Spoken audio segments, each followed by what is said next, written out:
Je suis Brigitte Morel, éditrice et fondatrice des Grandes Personnes depuis 2009.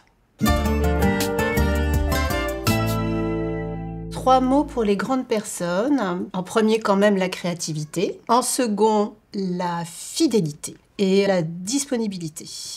Ce qui m'a vraiment intéressée en montant cette maison, c'était de suivre des artistes qui étaient vraiment créateurs de livres. Donc aussi bien du fond que de la forme, parce que c'est vrai que Grandes Personnes, on publie beaucoup de livres-objets. Donc la forme, pour moi, est aussi très importante. Ce qui est très important, c'est que l'auteur se saisisse vraiment de l'objet livre. En second lieu, la fidélité. Alors ça peut paraître un peu curieux, mais c'est quelque chose qui n'a pas forcément été réfléchi quand j'ai monté cette maison, mais c'est vrai que je me rends compte aujourd'hui que ce qui est très très important, c'est aussi la fidélité qu'un certain nombre d'auteurs ont eue envers les grandes personnes. Cette fidélité, en fait, fait qu'aujourd'hui, on peut faire aussi les livres qu'on fait avec cette fluidité dans les relations, cette complicité, cette amitié, bien sûr. Donc ça, c'est quelque chose aussi pour moi qui est très important. En troisième mot, la disponibilité. Car je me suis rendu compte aussi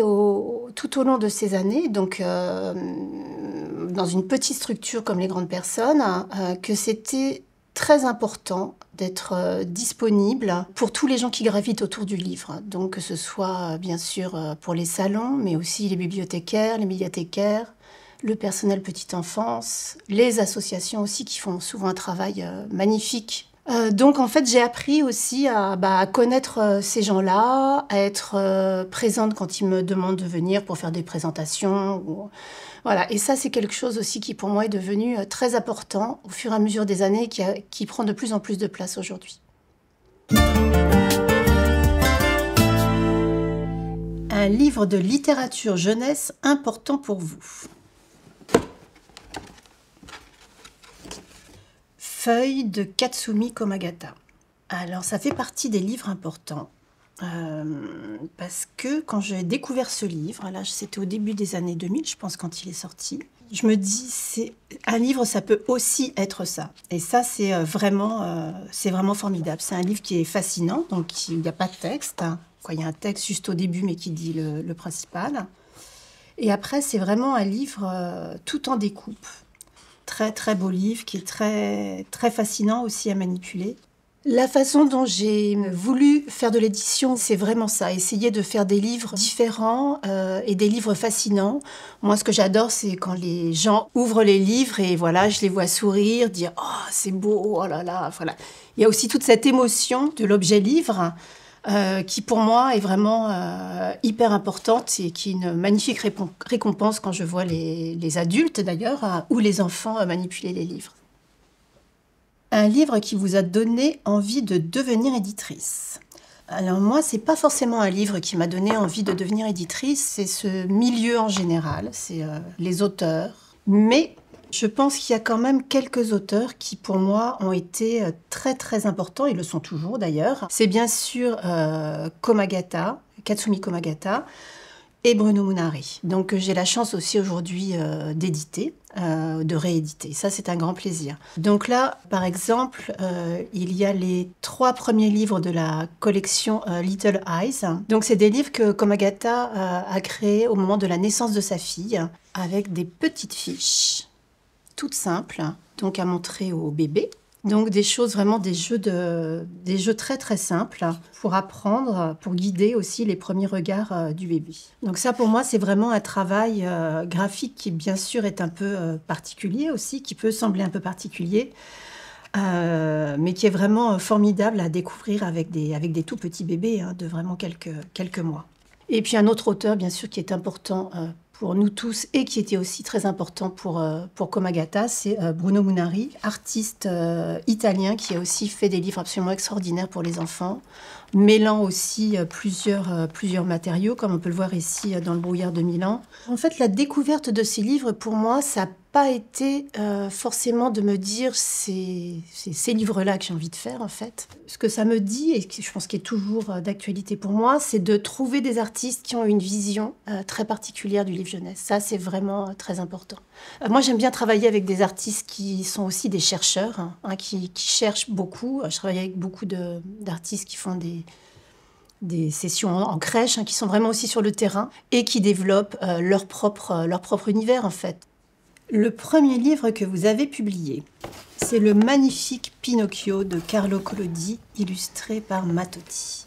Alors éditer, c'est un bien grand mot puisque j'étais pas encore éditrice à l'époque. C'est le premier livre sur lequel j'ai travaillé et je m'en souviens tellement bien. Et j'ai découvert plein de choses sur aussi la façon dont on faisait un livre, la façon dont les images étaient traitées, la photogravure, la composition, la maquette, pourquoi il y avait certaines doubles pages qui marchaient, d'autres qui marchaient pas. Et puis voir les dessins de Mattotti arriver là régulièrement tous les mois, c'était vraiment génial, quoi. Ces dessins sublimes, voilà, qui me fascinaient complètement.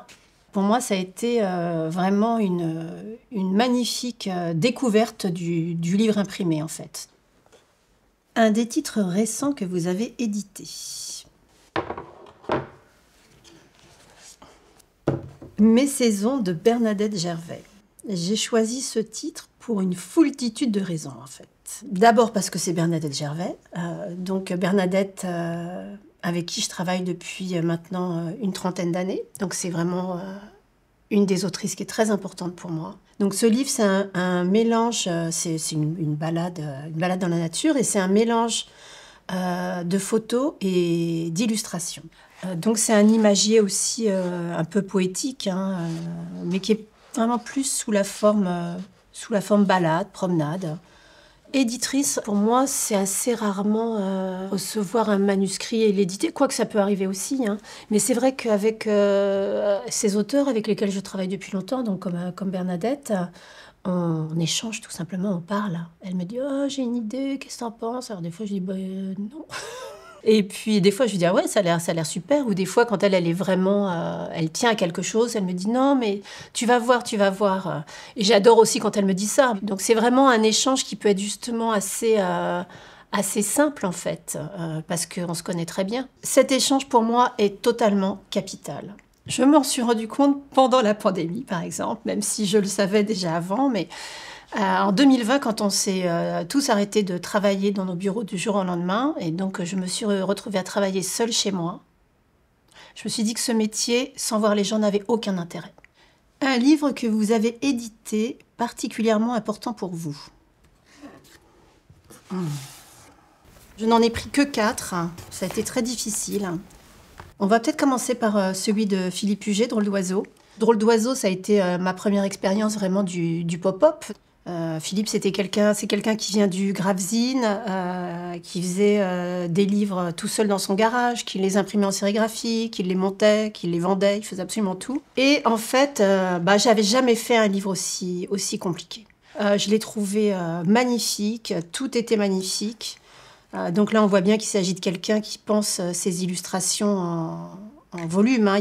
C'est pas du tout une mise en volume d'illustrations plates. Et c'est un livre, après il y en a eu plein d'autres avec lui, d'autres livres animés. Et voilà, je suis donc toujours très émue et très fière d'avoir publié ce livre. Un deuxième livre très important pour moi, ça a été le premier livre de Emma Giuliani, Voir le jour. Voilà, un livre tout simple sur la vie, sur toutes ces couleurs. Sur Voir le jour, on me raconte énormément d'anecdotes aussi sur... à quel point ce livre a pu toucher des adultes aussi. On me dit « Ah, c'est le livre que j'offre toujours au moment des naissances ». Ce livre, en fait, il parle à plein de gens et de tous les âges, et ça, c'est quelque chose que j'adore aussi.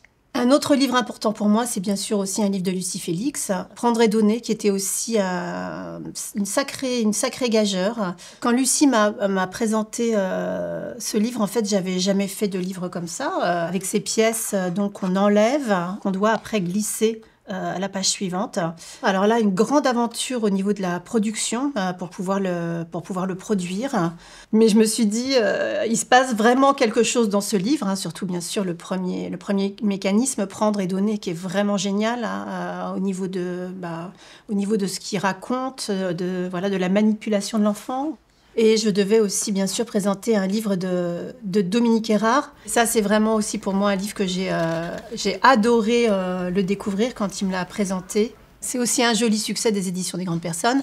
Et Dominique Erard est aussi devenu aujourd'hui vraiment un auteur très régulier de la maison. Quand je fais des livres-objets en fait avec les auteurs, je leur dis de se débrouiller avec ce qu'ils savent faire, pour éviter que les livres se ressemblent. Voilà, c'est chacun fait avec ce qu'il sait. Chacun doit trouver sa façon, avec ses mécanismes de papier, d'exprimer en fait ce qu'il a envie d'exprimer.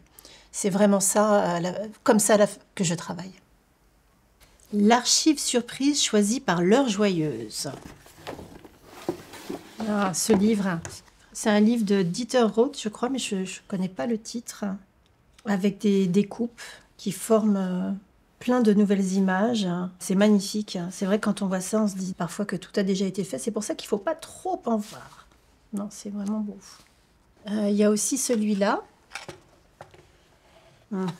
C'est un livre de Dieter Roth aussi, avec des plastiques imprimés. Voilà, j'imagine que celui-là, ce qui est formidable aussi, c'est d'enlever les pages et puis de tout mélanger. Et c'est vrai que moi, ça me fascine. Hein, c'est vraiment... voilà. Grâce à ce livre, on peut arriver, c'est bien, on peut tirer le fil en fait jusqu'à Lucie Félix. Je pense pas que Lucie connaissait ce livre. Je pense qu'elle a dû le découvrir après, mais ça l'a pas empêché de faire donc Coucou. Ce qu'il y a peut-être de différent dans celui de Lucie, c'est que l'idée c'est de se pencher pour faire un coucou à travers les ronds de plastique. Ensuite, je suis très heureuse car depuis quelques années, Sylvain Lamy vient de nous rejoindre en tant que directeur de collection aux éditions des Grandes Personnes. Ça, je suis toujours très heureuse de ces collaborations parce que c'est quelqu'un avec qui j'ai énormément échangé sur le livre jeunesse. Et puis, un autre directeur de collection vient aussi d'arriver chez nous, c'est Jan von Holleben, qui est photographe et qui donc va développer une collection de livres photo jeunesse. Donc, longue vie à eux deux pour leur collection, tellement différentes et qui vont apporter vraiment des choses nouvelles aux Grandes Personnes.